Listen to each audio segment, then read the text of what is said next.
कभी कभी मौत किसी को साथ नहीं ले जाती, बल्कि किसी को पीछे छोड़ जाती है। और जो पीछे बचता है वो इंसान नहीं रहता।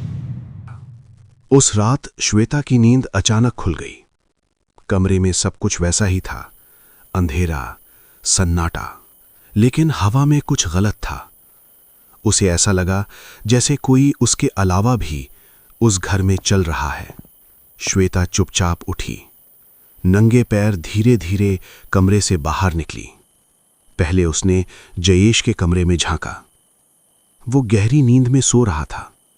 फिर आस्था का कमरा, वो भी सो रही थी। सब ठीक था, फिर भी श्वेता का दिल तेज तेज धड़क रहा था। वो हॉल की तरफ बढ़ी और वहीं उसने देखा, हॉल की परछाई हिल रही थी। कोई वहां खड़ा था। श्वेता डर के मारे वहीं फ्रीज हो गई। उसका दिमाग चिल्ला रहा था, भागो, लेकिन पैर नहीं हिले। अचानक किसी ने पीछे उसका मुंह दबा दिया। उसकी चीख उसी के गले में मर गई।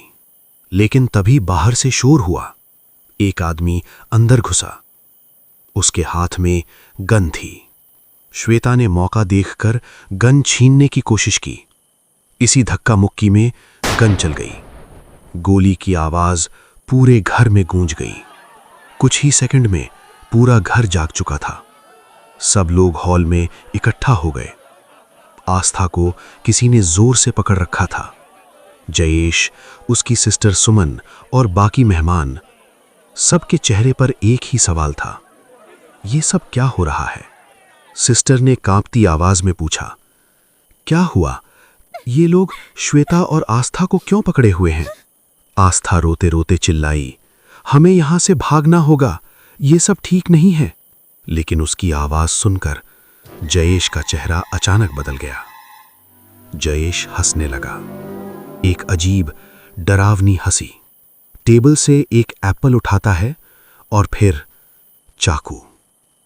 इतनी शांति से जैसे कुछ हुआ ही ना हो। बेटा, तुम ठीक तो हो?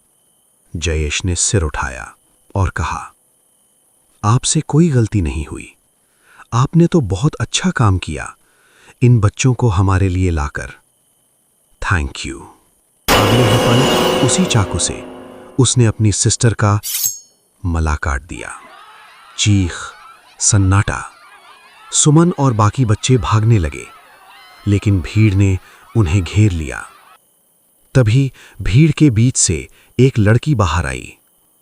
वो आस्था थी। लेकिन वो आस्था नहीं थी जिससे तुम सवाल कर रही हो। वो आस्था नहीं है, वो आस्थाना है। दो आस्था, एक जैसा चेहरा। जयेश हंसता है, टोपी उतारता है। Slow horror.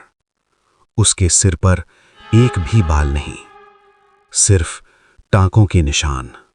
जयेश? कौन जयेश? और फिर सब कुछ खत्म। उस रात उस घर में सिर्फ लोग नहीं मरे, पहचान मरी थी। जयेश मर चुका था।